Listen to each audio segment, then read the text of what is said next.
Tell about how The Ultimate Fighter really impacted the UFC's growth and that parking lot deal that you guys made. Well, we always felt like, we knew we had a great product. We felt like we had a product that people would love. We just needed to let them know about it. And it was difficult to build a business just being on pay-per-view because it's such a small window of people can see it. It was really the hardcore avid fan base. We needed a platform of free television or cable television to get out there and tell our story. And, you know, as we went out, we pitched to every network you can imagine. I mean, we talked to NBC, ABC, CBS, MTV, we talked to Spike, we talked to Fox Sports, we talked to ESPN, and to a T, you know, everybody said. At least you're getting in with it. Yeah, no, we get the meetings, believe me.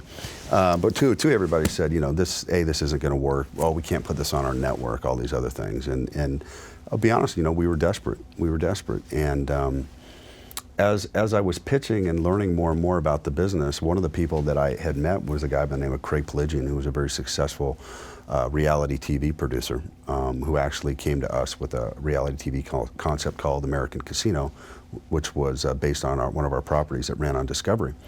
And I was having a conversation with him. He floated the idea. He says, you know, there's other ways you could potentially get on TV. One is you can do what's called a barter deal, where you actually pay for the production, and then you keep a certain percentage of, or a certain number of the commercials. Then you go out and you sell those commercials to help finance your project. That's interesting. So we said, you know what, why don't we go to Spike TV? I mean, we'd already pitched them 2 or 3 times, and they looked at us like, this isn't gonna work, this is crazy, you know, young males don't like this, and we're like, gosh, we think you're wrong, you know? And finally we went to him and said, look, what if we did this? We came up with a reality show. We have Craig Pelagian, who's had a number of huge hits. He knows what he's doing. We'll give it to you. Just put it on the air. Put it on the air and give us some commercial inventory, and so we can sell a few commercials to help pay for this thing. Well, as the story goes, they agreed. They agreed to do it. Made sense for them, you know, free programming.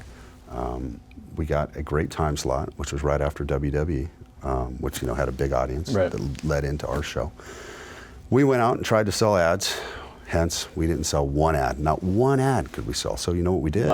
Is every piece of inventory we had, we ran commercials of the pay-per-view that was going to be coming at the end of the season. That's great. It was Chuck Liddell versus Randy Couture. So we put the show on the air, and boom.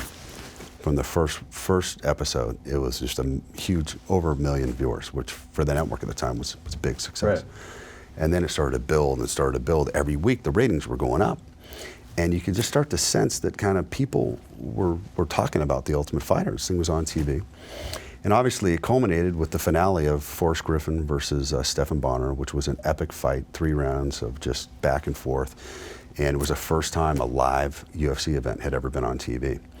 And after that got over, the executives at Spike, you know, kind of corralled us, because they didn't have any rights to the UFC. They didn't have a deal for season 2. They didn't have an option. They didn't have anything, because we paid for it. We put it on. It was just kind of like, you know, put it on TV. And in the back alley at the Cox Pavilion, there was the Thomas and Mack at UNLV. We literally kind of decided, okay, we're going to keep DVD rights. You guys are going to buy. They said, we'll buy the next season. We'll pay you X. And, you know, we just kind of went back and forth. And all of a sudden, we had a deal on the back of an envelope and walked away from there. And we all went to dinner afterwards at the Hard Rock to kind of celebrate. And we're like, I can't believe this is actually going to happen. Like, we're actually going to have a business that works. What's the high like coming out of something like that?